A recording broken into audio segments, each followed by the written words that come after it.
Welcome back to Let Them Lead. Okay, I want to talk today about something that I know I experience even to this day. It was way worse when I first started and was an early SLP, but it's something that I think I still experience even after 10 plus years. And it's the feeling when you meet a new autistic student that you're going to support and you have to figure out where to start, what to begin with when supporting their communication. And a lot of times, this would happen for me when I was in the schools when a new child would be put on my caseload. Maybe they were new to the school, maybe they got transferred into the classroom I was supporting, and I wouldn't know anything about that child, and yet I'd have to write their IEP or write their progress report, get to know them in the midst of a really busy, you know, work environment. And I just remember it being really challenging to pinpoint and prioritize what was most important for that child's communication. The hardest part was writing an IEP when I didn't know the child. And I think that should just not be a thing. Like, we should not be expected to do that. Every once in a while it would happen, and it was always just really challenging, and it's not fair at the end of the day. It's not fair to the child to have somebody who doesn't know them through and through write their report. But you know what? We say it all the time around here. The system has a lot of flaws, and I think that's one of the things that is really challenging. So today I want to talk about where I choose to begin when I'm supporting autistic students. And I have kind of taken a step back and reflected on where I do start to figure out if there is a pattern, if there is some kind of process or system for how I determine where to begin. And after doing that, I realized there actually is. Maybe it's not exact with every child, but it's certainly a plan or an overall kind of system that I use to determine where to at least start thinking about supporting that child. And even though it's not always obvious, because we might get kids on our caseload who are just starting to communicate, or maybe we are trying to figure out how they communicate. Maybe they don't yet have a reliable communication system. It's up to us to be able to show up and support them in a way that's not only just meaningful to us, but that's also authentically valuable to the child and their life and their family, right? And the people that love and support them. And so, no pressure, right? It's like that kind of pressure, I think, always felt really heavy for me because I'm the kind of person who thinks too deeply about things. And yes, I think that can be a blessing and a curse, but when it's a curse, it's a curse, because I would think to myself, okay, but what does it matter if I support them in this area when they need support in all these other areas too? And I would struggle to feel like what I was going to work on was actually going to be helpful for that child. And at the end of the day, all of this kind of overthinking and overanalyzing is part of what led me to starting my rubric system for goal writing. And that's because rubrics allow you to not just target one specific thing, but they give you more of a variety of skills to support. And I find that that's usually the most reasonable when it comes to supporting autistic kids, because a lot of times we want to support them in different aspects of their communication, and rubrics really allow us to do that. So in today's conversation, we're focusing on where to begin with our support, but I wanted to kind of let you know that it did sort of spur the idea of rubrics for me. Once I heard about rubrics and started to implement them, I felt like the things that we're talking about today became a lot clearer. So hopefully that will be the case for you as well, because my plan for this podcast is always to reflect on my own experiences, good and bad, things that I've learned, things that I've done wrong, things that have gone well that I think would help you as well. And so I don't just sit down and talk. I really think ahead of time about what topics would make the biggest impact for my listeners, for you, for the people who are taking time out of their busy lives to listen to me talk. So hopefully this conversation will help you simplify the process of determining where to start with your students. Now, I think that historically we have all started with one skill. And I feel like if I paused for a second, you would all be able to say it with me what that skill is. Let's just try it. I know I can't hear you, but what skill do we tend to start with and a lot of times end with for autistic kids? Drum roll, please. Requesting, right? How many times have we seen students have a goal to request for years and years and years in one way or another? The reason that we start with requesting, or some people do start with requesting, is because it's very tangible. It's easy to implement, it's easy to track, and it feels like right or wrong in terms of the data, right? It feels like it can be accurate or inaccurate. Did they request the thing? Yes or no? But if you've heard me talk about this in the past, then this might be a review for you. But either way, my experience and my opinion is that we never know for sure what a child is thinking, what they want, what's going on inside their bodies. So them requesting something, really, we are not the judge of whether it's accurate or inaccurate. And so that's why 80% accuracy just doesn't meet the mark for what we're actually looking for with communication. And even though requesting can feel simple and it can feel like the easiest place to start, it's not always the best place to start in my experience. Does that mean I don't support kids with requesting? Not at all. It's usually a skill within their early communication rubrics, but it's not the only skill. And I think the problem lies in starting and ending with requesting, or staying there too long and ignoring or not prioritizing other communication functions. So a lot of times we'll see that requesting goal. We might also see goals like identifying and labeling objects or pictures, right? Answering WH questions. And those three things I very rarely explicitly write into my rubrics or explicitly target for my early communicators, because now listen, I'm going to tell you what I think, and maybe you agree, maybe you don't, but this is just my experience. When we sit down with a child and we want them to label or identify a picture or an object, we're really just testing them, because in my opinion, the way that I operate and show up for my autistic students is through the lens of presuming competence. So I don't believe that when I'm sitting down and showing the child two pictures or two objects and making them choose one, I don't believe that I'm teaching them anything or adding any value to their life.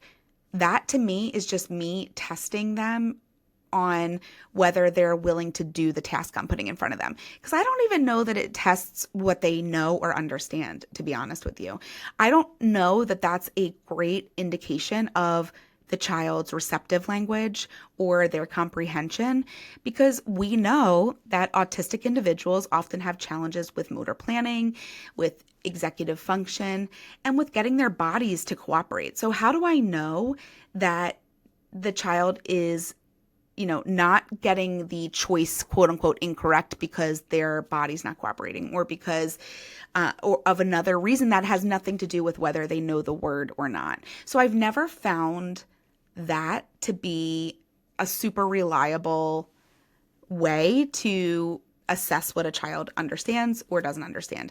I find that by supporting expressive communication and by modeling language, following the child's lead and letting their interests and what's capturing their attention drive my sessions, I find that receptive language just kind of comes along for the ride, and it expands and grows too.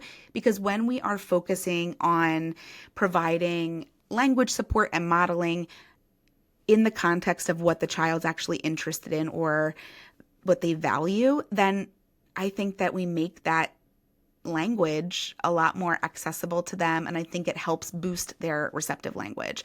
That's my experience. So I'm not going to sit there with a child and tell them to label 10 pictures.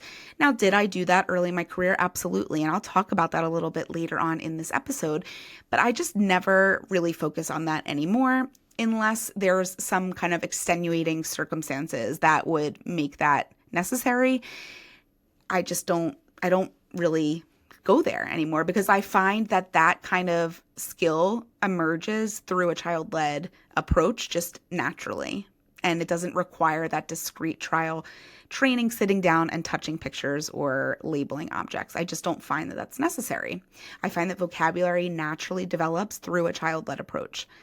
Now, WH questions is another thing that I don't typically start with, and it's not even really something that I prioritize for most of my clients. And it's not that I don't think it's important to answer questions. I do. I do believe that being able to answer a question is a really valuable skill, and it's a really important part of communication. I agree with that 100%, right?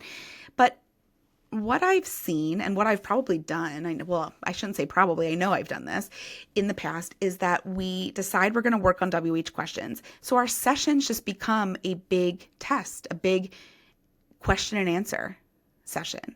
And I don't find that to be the best use of my time for kids who are just learning to communicate or just starting to find their most reliable communication system. I don't find that to be the most important thing to support.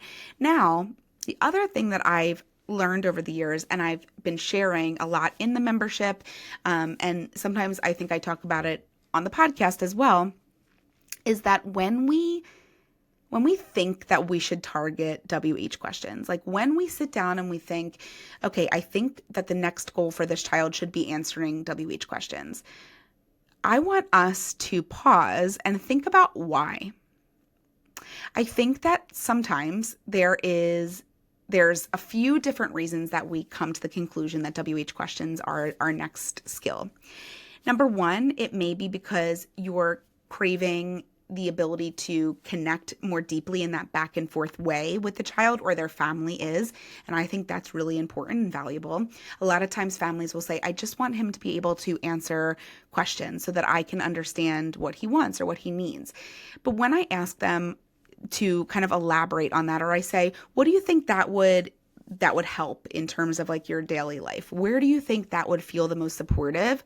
What I find is not that they want their child to answer questions, but deep down, what they're actually after is that ability to connect with their child, is that ability to reliably interact with their child and know that their child's able to reliably express themselves. So it's not necessarily that they are super attached to the WH questions, but instead it's that they're craving that connection and interaction with their child.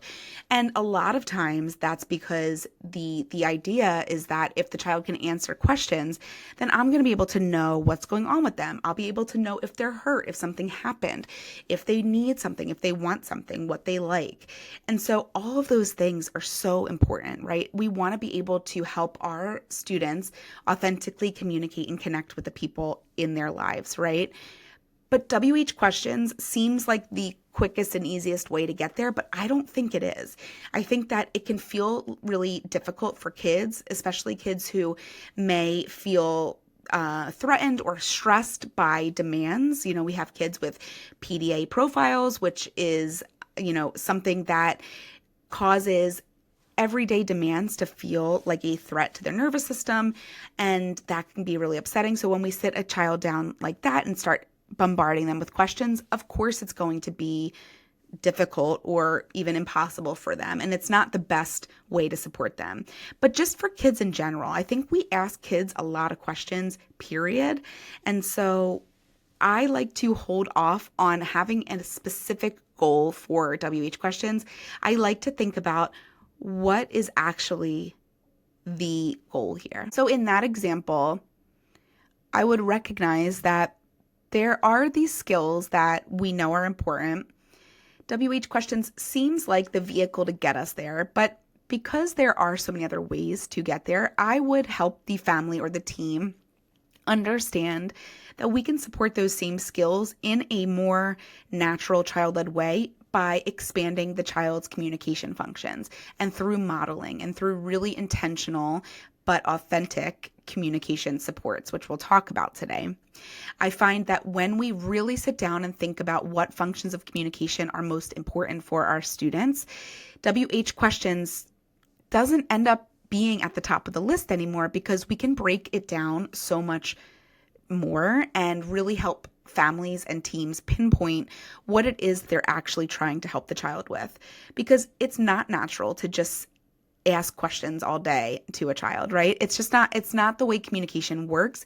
And we want kids to be able to initiate. We want kids to be able to express themselves outside of the context of a question. We don't want them to wait to be asked to be able to tell us what's going on, what they want, what they need, how they're feeling, right? So the other thing that happens, I think, when we want to prioritize WH questions is that we're actually trying to help the child expand their comprehension or their vocabulary. And a lot of times when I talk with the people in my membership or the SLPs in my clinic or just people in general, I ask them, what skill is making it difficult for the child to answer questions? Like, what is it about WH questions that makes them really difficult? And a lot of times that question gets us to think about what skill we actually should support in order to see the child's ability to answer questions grow. And so, for example, maybe we come to the conclusion that the child's vocabulary is just missing certain words, or we think that we need to kind of bulk up the words that they understand, the words that they use, right? And we're worried about their vocabulary. Well, then instead of just putting it in the context of WH questions, let's come up with a really solid plan for how we're going to model language across the board, how we're going to make sure that we are providing aided language stimulation and support throughout the day so that we are helping them expand their vocabulary. And that's going to naturally make answering questions easier. At least that's what I've seen throughout my career. So if it's a vocabulary thing, then that's really easy for us to kind of course correct and think about what skill we actually are trying to support them with. The other thing that I like to remind everyone is that when a child doesn't answer a WH question, let's say you ask the child, what do you want to eat? And they don't answer. We cannot assume that that's because they don't know the answer. That's never going to be the assumption that I come to in that situation. What I'm going to think is that either the child is having a hard time accessing their communication in that moment. They need a more reliable way to answer the question. Maybe it's that they need support in understanding that when somebody asks a question, it is their turn to respond.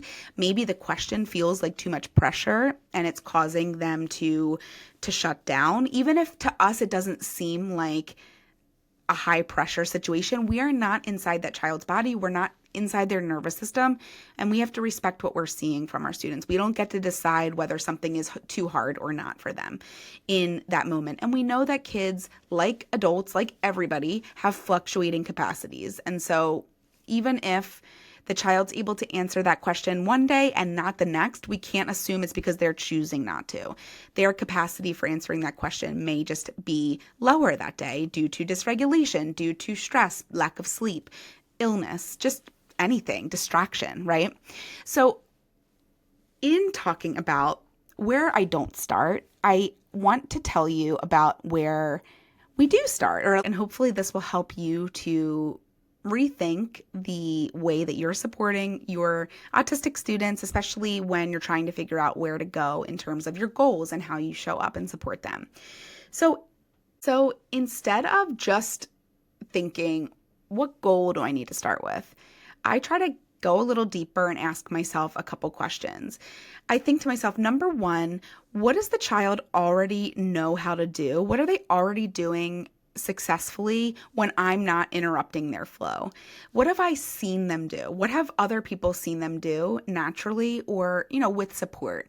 And how is that going to inform how I show up and support them? Maybe they can do a certain communication skill in some contexts, and that's going to be somewhere that I want to add additional support so that they can feel more confident across the board with that skill. The next thing I'll ask myself is, what communication function or skill do they need to be able to do right now? Do they need access to? When I think about that, it really takes me out of what's easiest to target and puts me into the mindset of what's the most protective skill that I can support this child with? What's the most valuable skill that I can support them with? Not just what's easiest to collect data on, but what is the most important for the child? And we'll talk about where I usually end up when I actually ask myself this question. The next question I ask myself, and I go back to these next two questions over and over again, is what helps the child feel powerful with their communication? What gives them a sense of pride and confidence in being able to communicate? What helps them with the next one, which is their autonomy? What communication skills can I support them with that are going to show them that their voice, what they actually want to say, is powerful, is important, and is respected? And to me, that's going to be something I'm constantly checking in with for my students. And the last thing I think about is, how can I show up as a partner to my students? Not as somebody who's coming in to direct what they're going to do, not as somebody who's coming in to manage the session, but as their partner. How can I show up and help them to recognize that communication is valuable, right? That it is something that can feel empowering. Okay, so there are 3 functions that I tend to begin with when supporting my autistic students. Now, I will usually have these in a rubric, so I don't necessarily choose one over the other for my clients, but if I was going to, I would really individualize that to the child in front of me. And of course, this is not going to be the case for every single client. Nothing that I could ever talk about on the podcast is going to be relevant or accurate for every child, right? I want you to take this and apply it how you see fit, how your students need it. Nothing that I say is gospel truth, right? Like, this is what I've learned, what I've experienced. I want you to take what works and leave what doesn't work. Okay. That's with everything out there, right? There's so much content and noise out there. We're constantly being overloaded with information that it can feel really difficult to know. We feel like we're being pulled in a million directions, right? So I don't want this to feel that way for you. I just want this to get your wheels turning. So there are 3 functions that I typically start with. Number 1 is asking for help. Number 2 is being able to protest or reject. And number 3 is being able to direct actions. Okay, so let's talk about each of those functions, what they look like, why I think they're so important to start with. And I'll tell you about the 4th skill that is a runner-up that we've already talked about earlier. And it might surprise you that I've even included it as a runner-up, but I want to talk about a reframe for it. Okay, so function 1, let's talk about asking for help. One of the very first things that I will look for with my students, and I will ask the team and ask the family about, is whether the child can ask for help. Have they been able to reliably request assistance or ask for help when they need it? And I know it sounds so simple and so basic. Like, there are probably some of you who are like, okay, obviously, like, this is not new information. But let me talk a little bit about where I go with this skill, because I think the way we were taught to teach kids to ask for help, especially to teach our autistic students to ask for help, needs a major revamp. Okay, so the old way that we were taught to teach autistic kids to ask for help was to use a strategy called sabotage. Now, most of you probably know exactly what I'm talking about, but if you don't, we were taught to take things away from kids, withhold objects until kids asked for them. We were told to give them something that they didn't want and wait for them to ask for help. We were told to give them their snack or their toy in a container that was locked shut so that they couldn't open it, in order to sabotage the situation and make them ask for help. Now, this is very clearly sabotage. And even the name of the strategy just doesn't feel very aligned with me. But I will say that sometimes this strategy naturally comes up in situations. For example, the snack thing. There are going to be times where kids encounter a snack or an object or something that they either can't open, can't reach, right?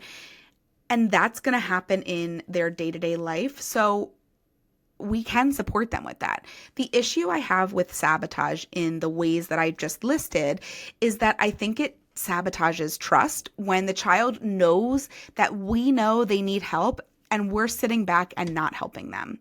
And that's what I've seen with sabotage. Because here's the thing.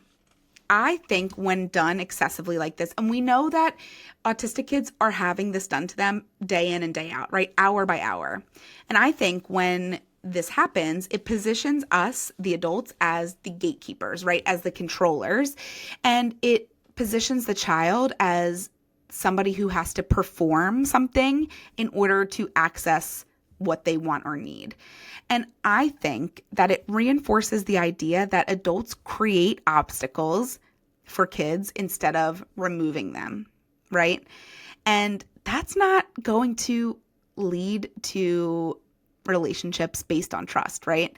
Many autistic kids already experience day-to-day life with obstacles, right? Because so many of our systems are set up in this behaviorist minded approach that there are already all of these opportunities throughout the day for kids to feel frustrated because they are being set up for failure, and we're calling it a strategy, right? But I would have to imagine that if I'm the child and I see that the adult put something behind their back and now they want me to ask for it, I'm going to think to myself, well, I don't even want to interact with this person because why are they taking my things? And so the strategies that we were equipped with out of grad school or that we were taught, they may on paper work, and I'm putting that in air quotes if you're not watching me, they may work in the sense that maybe the child will do the thing we're trying to get them to do, but at what cost? At what cost are these strategies being used with our autistic students, right? Autistic students don't need us to create more challenges for them, right? In a child-led, neuro-affirming way, sabotage is not the move, right? And it's not where I ever start, and it's really not something that I ever even use, period. Now, that being said, I think there are natural things that come up during sessions that we can use to support kids' ability to ask for help, right? Here's what I do now. I let the environment do the heavy lifting for me. Now, in my clinic, we have shelves, we have closets, we have spaces where objects live, where they naturally belong, right? And some of those shelves are higher, some of them are lower. Some containers are hard to open, some are already opened. There's a variety of naturally occurring experiences to be had within our office. And this is because I have chosen to store our materials and store our objects the way that they would be stored in a standard home environment, right? In the child's typical day-to-day life. So like I said, some of the items are on high shelves that maybe some kids can't reach. Some are in bins that some kids will have trouble opening. Some bins are really easy to open. Some bins are kind of annoying to open. Some toys are kind of annoying. They break, they fall apart. They need assistance in getting them put back together, right? Like let's say magnet tiles or something. They fall down. Things happen, right? We have climbing equipment. We have nugget couches and things that fall down, things that they might want to hold our hand to walk up the ladder to go down the slide, right? There are a ton of naturally occurring obstacles in the clinic. And that's more than enough for us to be able to support kids in asking for help. I've seen it work. I've had my clinic now for several years, and we've not once sabotaged a child here. And yet we've helped many, many kids learn to ask for help, right? So we're never forcing communication in this clinic and in this approach in a child-led philosophy. We're not forcing communication. We are setting up environments that naturally mimic what the child might encounter in their life. Because then what happens is the child's going to naturally encounter some things that are within their ability range, right? They might be able to grab that object. But then if they see something on a higher shelf that they want, they know that I didn't put it there to sabotage them. They're not watching me take all the things that they love and put them up high on a shelf so that they can't grab them. They're knowing that I wouldn't do that. They trust me. And so instead, it creates these opportunities for kids to want to ask for my help, right? They realize that they need assistance with something, and it creates opportunity for them to initiate that with me.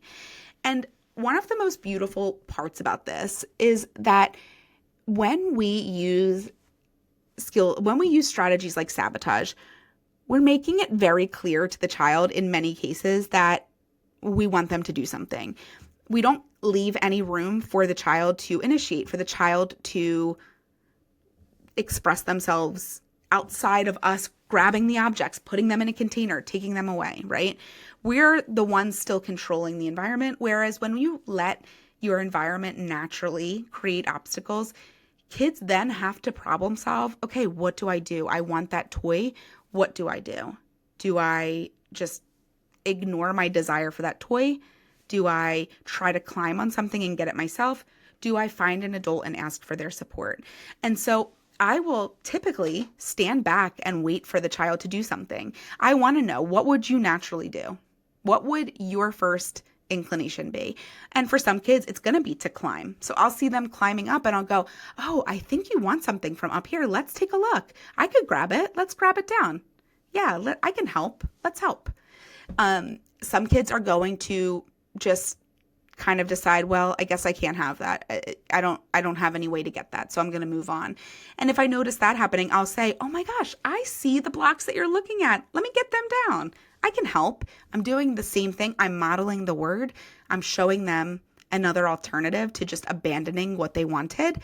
And that's going to create a light bulb moment for that child. And then we have kids who will pause. And even if they're not turning to me and saying, Miss Nicole, would you please help me? Even the pause and look, a quick glance over at me, to me is huge, because that's the first step towards their being able to ask for help directly, is them recognizing that they need help and recognizing that I'm there to help them, right? So when a child pauses and looks for me, that is like something I celebrate, something I tell parents about, tell teams about. I'm like, they stopped and looked for me. That is their earliest signs of initiating. And I think this is really, really important information for us. This is the data. Like, this is what we're looking for. And then maybe they even come over to me, grab my hand and take it over and put my hand up to the shelf that they want. That right there is them asking for help. Now, the old way, the way we were taught, and probably the way many people still do this, would be to pull my hand back and say, use your words, or tell me on your talker, what do you want? And now we've lost the moment. Now we've sabotaged the child, and we've made communication even more difficult than it already is. And I just don't think that's the way to support autistic kids in empowering them to want to communicate with us. It doesn't make sense, right? So instead of that, I am their partner. I'm going to offer support when I see it's needed. I'm not forcing them to ask for help. I'm not waiting until they're so frustrated that I have to help, right? I'm not contriving situations or engineering situations to get them to do something, right? I'm just noticing what they notice, and I'm offering support as needed. Because here's the truth, and here's something that I don't think we always think about. Asking for help is only truly asking for help, and it's only truly meaningful if the child actually wants or needs the help. Let me say it again. Asking for help is only actually the skill of asking for help, and it's only actually meaningful if the child wants or needs help.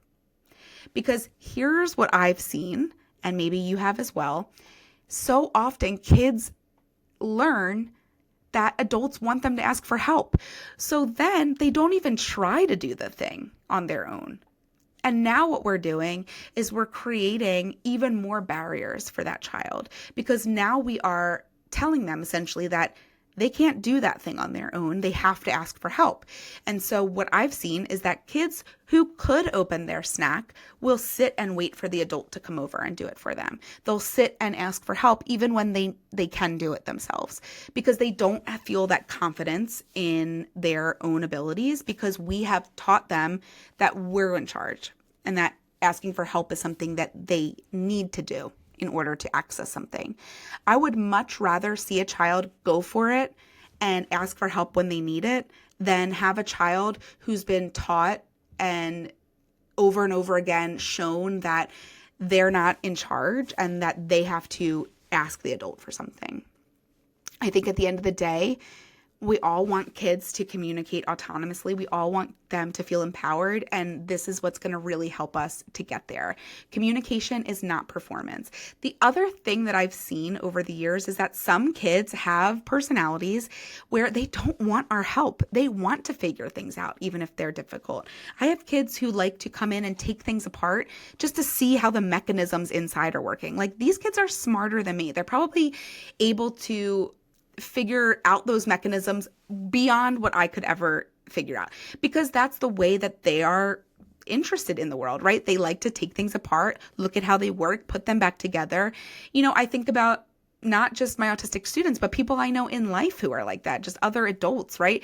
I think that personality style is not just something I've seen in autistic kids, but just in general, some people are really interested in how things work and figuring things out on their own. They're more independent. They have this more independent spirit about them, whereas I want help with everything. I want you to help me. I am somebody who feels loved through acts of service. So if you help me, I'm going to feel supported. But I have friends and family members who love to do things on their own, and they actually don't want you to help them, because part of the excitement for them is figuring it out. And I have had many kids on my caseload over the years who really present that way. For example, I'll tell you a quick story. I had a student who really enjoyed this toy that we have, this balloon toy. But in order to get the balloon to blow up, you have to wrap it around the pump. And it's so hard. It's hard even for me. It's hard to get the balloon to go around the pump. But I know that he doesn't always want my help. He sometimes wants to do things on his own. So rather than automatically jumping in and going, "Do you need help? Let me help you," I give him time and space to figure it out on his own. And only when and if he actually wants or needs my help and turns to me, then I offer my support. But part of that is being patient and not rushing through every part of the day. And that's another area that I think our system needs to improve in. And that's giving time and space to kids, not just getting things done and sticking to the schedule and moving to the next thing, but actually giving kids time and space to learn things and to figure things out in a way that's actually valuable to them. Okay, let's move on to function number 2, which is protesting or rejecting. If you've been here for a while, you already know that protesting is always near the top of my list, because I want every autistic child that I support to be able to say no, to say stop, to tell me to go away, to tell me that they don't like something, to move away from me, to remove themselves from a situation that feels unsafe or that feels stressful or painful or uncomfortable. I want them to be able to show me and express that they feel unsafe, uncomfortable, upset, or that they just don't want to do something, right? I want them to have that autonomy, because protesting is a protective skill. Protesting is a protective skill for our autistic kids, and it protects them in terms of their safety, in terms of their well-being, and it overall is something that they need to be able to do to keep themselves safe in the real world. And the reason I bring up the real world, which is the argument that people will often pose when talking about teaching kids to protest, is they'll say, well, in the real world, they can't just say no to everything. They have to do the stuff that they're told to do. Okay, maybe that's true in some situations, but in the real world, I want my students to be able to tell somebody to leave them alone, to stop, to go away, to just say no, because I want my students to be safe, and I want them to be as protected as humanly possible when they go out into the real world. Because guess what? The real world can be a very dangerous and scary place. And we already know that disabled individuals are at a much higher risk of abuse. And that's not a scare tactic. That's not just something I say just to say, right? It's backed by research and lived experience. And the ability to be able to protest is not just communication, it's a protective factor, right? If a child can tell somebody to stop, they can yell, "No, don't touch, go away." Whether with their voice, with their actions, with their device, with a sign, with a picture, however it is most accessible, if they can do that, their world will be safer. And that's the most important thing to me. Communication is not just about having conversations. It's about feeling safe in the quote unquote real world, right? If you're deciding where to start with an autistic student and they're not yet protesting or able to reliably say no and have that no understood and honored, then protesting and rejecting should be one of your top priorities. Because if a child can't say no, then everything that comes after it, like requesting, commenting, all of the other functions, they all become really vulnerable to adult pressure. So what do I mean by that? Well, if the child doesn't have a reliable way to say no, or to say, that's not right, that's not the one I want, don't like that, then how do I know ever if their request, if their choice is coming from them, or if it's something they're doing for me because they think that that's what I want them to do? So teaching them no, teaching them to feel confident in protesting is always going to be at the top of my list. And I would encourage it to be at the top of yours as well. In compliance-based systems, no is often punished and ignored, right? But as child-led and neuro-affirming providers and adults, we are going to really lean into this because teaching protesting early and consistently is important because it empowers our students. It strengthens our relationships. It shows the child that there is a way to advocate for themselves, right? This is the first step towards self-advocacy.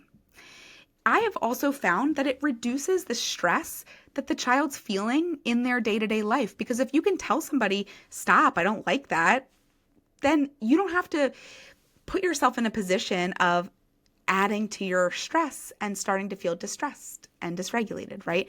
So we might even see some of those stress responses start to decrease when a child feels safe and comfortable to say no, to protest, right? And bottom line is that I think that it shows the child that communication is powerful and that their voice matters.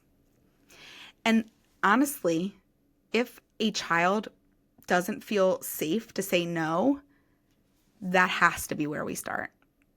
And we have to really dive deep on our teams and with families to understand why we haven't prioritized that or what our fears are around prioritizing that.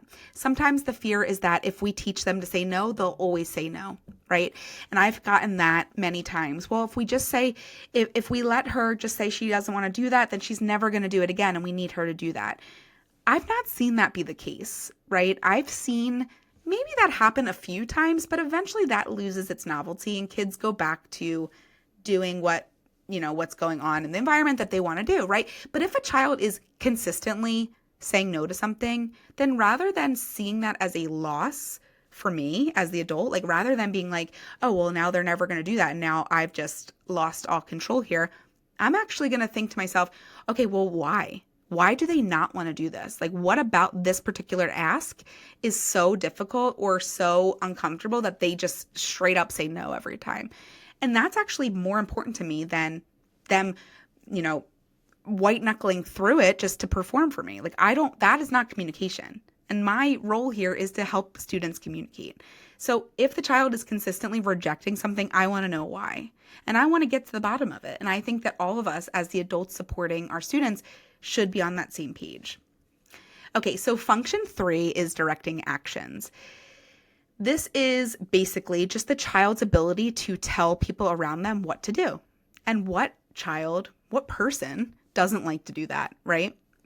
I think this one's a game changer because directing actions helps the child to be able to tell you to open something, tell you to go, tell you to stop, tell you to dance, tell you to stop dancing, tell you to turn something on or off, tell you to push them on the swing, tell you to spin them on the chair, tell you to grab something for them, to help them turn the page, right? And it's the function that gives kids power. And it shows them that what they communicate directly affects their environment, directly affects the people around them. It gives them power. And I think that the child's ability to direct actions is what truly transforms our relationship and our sessions from adult-directed to child-led and child-directed. Because when the child can tell me what to do or not to do, that's going to tell me what they like. That's going to tell me what they want more of, what they don't like, what they don't want me to do, how they play, how they don't like to play, what things are regulating, what aren't regulating, right? And it also shows me what they're trying to accomplish. If they're telling me to go get something, turn the light off, do this, do that, well, that's going to help me to understand what they're thinking about. And it's going to help me establish that joint attention, that joint engagement. But when a child can tell me what to do, we're connected, right? It feels like we are now partners, right? We have equal stake in the game, so to speak. It's like the child tells me to push them on the swing. Okay, well, now I know what they want. I can push them on the swing, and then I can add to that. I can swing them high, low. I could stop to see if they want me to continue, right? They want me to turn on the music. Okay, well, what song do you want? I can expand our interactions when the child is able to initiate that with me and tell me what they want me to do. Directing actions is one of my favorite things to support because I think that it gives kids the opportunity to partner with us. And I also think that it helps us expand vocabulary and get out of that noun-only mentality that requesting often leaves us with. And that leads me to that runner-up that I talked about a few minutes ago. And that is the fourth function, which didn't make the top 3, but it's the fourth function for a reason because I know that we're going to work on this and I want to give my 2 cents here. That's requesting. So earlier on, I talked about how we end up starting and ending at requesting and how that's never going to be my preferred thing to do with my autistic students. But I also said that it's not something that I avoid either because requesting is important, especially with our early communicators who are just starting to engage with us. To be able to ask for what you want, I mean, that's huge, right? Being able to ask for the snack you want, the drink you want, the toy you want, huge. And it's tangible. But I think requesting has been really taken over and made to be not fun, not enjoyable, and actually not reliable or accurate in terms of data either. Because somewhere along the lines, we have created this idea that we're in charge of the things and the kids have to ask for them, right? We have to get them to ask for them. Now, what I've seen so many times is that we might have a toy with multiple parts. Pop the Pig, you're coming to mind for me because you are a tried and true toy around here. So Pop the Pig, if you're not familiar, it has these little hamburger pieces that you feed the pig, right? There's probably 20 pieces. Well, the old mentality for requesting would be to, as the adult, grab all the pieces and hold them, whether in your lap, in a container, in your hand, somewhere out of reach of the child, and only give them one to give to the pig if they ask for it, right?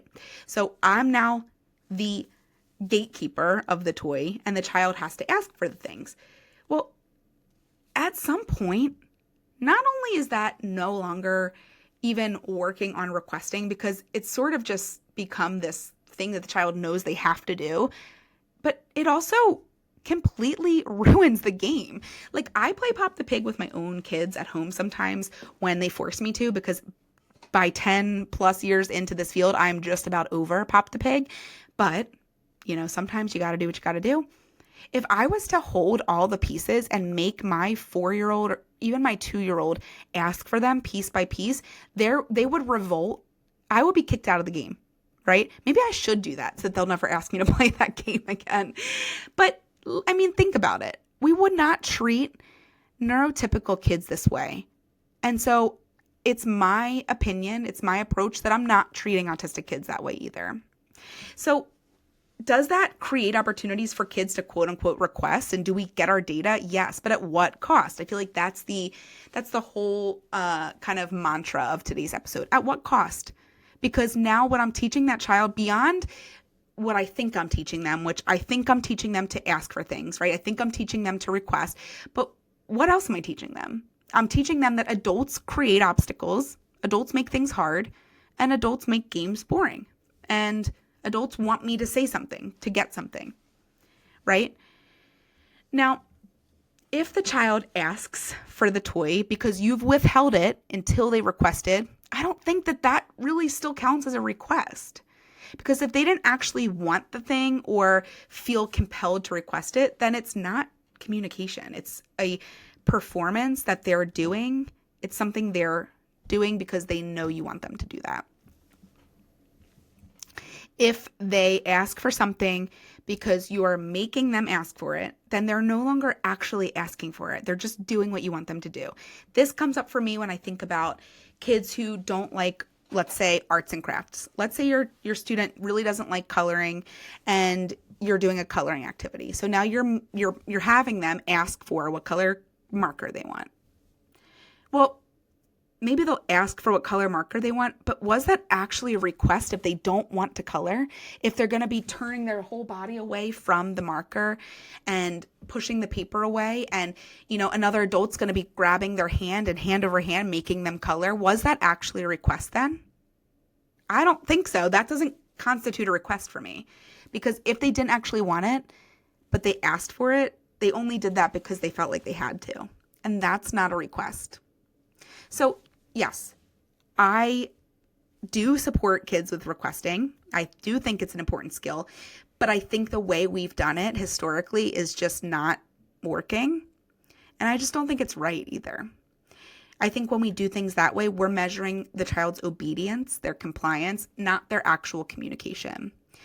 Now, in my child-led approach, we support requesting all the time because we have objects available for kids that they can ask for, right? We go into the toy closet together, and if they look toward an object, they're requesting it. And I'm going to say, oh, yeah, I see you're looking at the bubbles. Do you want the bubbles? Let's get them down. We're naturally supporting requests. Let's say we're playing with toys and I have a figurine in my hand and the child wants it and they go to grab it from me. Instead of me yanking it back and going, nope, tell me what you want. You have to say my turn. I'm just going to say, oh, yeah, you like the Spider-Man. Here, you can have it. Let's ask for it. Can I have that? Here you go.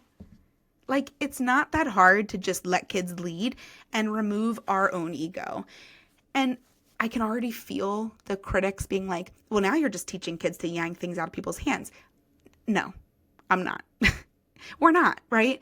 We're showing kids that we understand their communication even when it's unconventional, because it's my opinion that when a child reaches to get something from my hand, they're not trying to be rude. They're not trying to be anything. They're trying to show me what they want.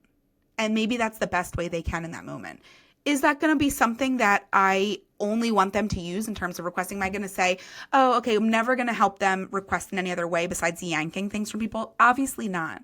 But that's a starting point for sure, right? So if I see a child doing anything to indicate a request, I'm going to go with it, right? I'm taking the ego, the right or wrong, out of the equation, and I'm just following what the child is showing me in that moment. In child-led practice, requesting actually grows authentically when kids feel safe, when they know that their requests will be honored, when the environment isn't manipulative, when they know that the adult is not withholding access, when they know that they can also say no or change their mind or end something, when they know that they have a communication partner in that adult. right? Not that they're just doing something to get the adult to leave them alone. Requesting at the end of the day should come from the child's desire for something, what they want or need, right? It should come from their interest, their curiosity, right? Their internal purpose, not adult directed withholding. That's just not ever going to be what I consider a request. Now, these 4 functions that we talked about today, the top 3 plus that runner-up of requesting, are where I first start when I'm thinking about helping a child communicate. I think about these areas because I think they give us the most bang for our buck, and I think that they help kids the most and they get us the furthest, and they show kids that communication can be empowering, right? So when I walk into a first session or a meeting, right, when I'm meeting a child for the first time, I'm looking to see, can they ask for help when they want to ask for help? Can they say no, and are the adults respecting it? Can they direct me or their peers or their teachers or their families? Can they tell us what to do? And can they ask for the things that they actually want or need? These functions actually create a communication ecosystem, and I think that starting here helps us to build beyond these 4 functions and expand communication beyond these skills. But this is a great place to start because it helps us to get toward our ultimate goal, which is helping autistic kids communicate autonomously.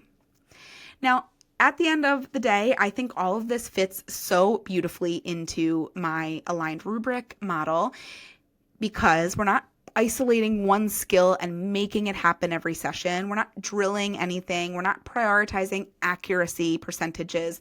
We're looking at communication functions and connection, and everything we do is fitting really nicely into our child-led approach.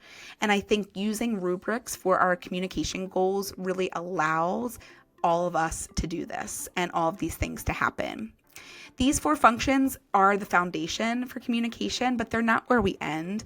And that's why I love the rubric system, because you start and then you eventually evolve and you see where the child's journey has led and what makes the most sense next, right? So in an upcoming episode, we're going to talk even more about rubrics. If you didn't attend the rubric reset workshop in November, we'll be having that again soon. So in the show notes, you can sign up for the waitlist for that. That's going to really dive into how to write rubrics, what they are, why they're important.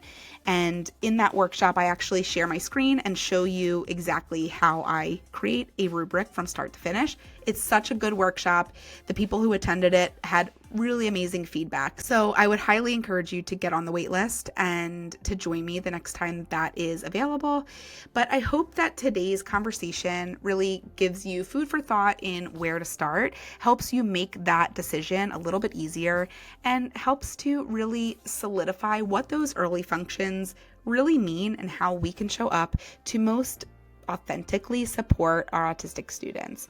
All right, I can't wait to talk to you again next week. If this resonated with you, share it with a friend, leave a comment, leave a review, and I will talk to you all soon.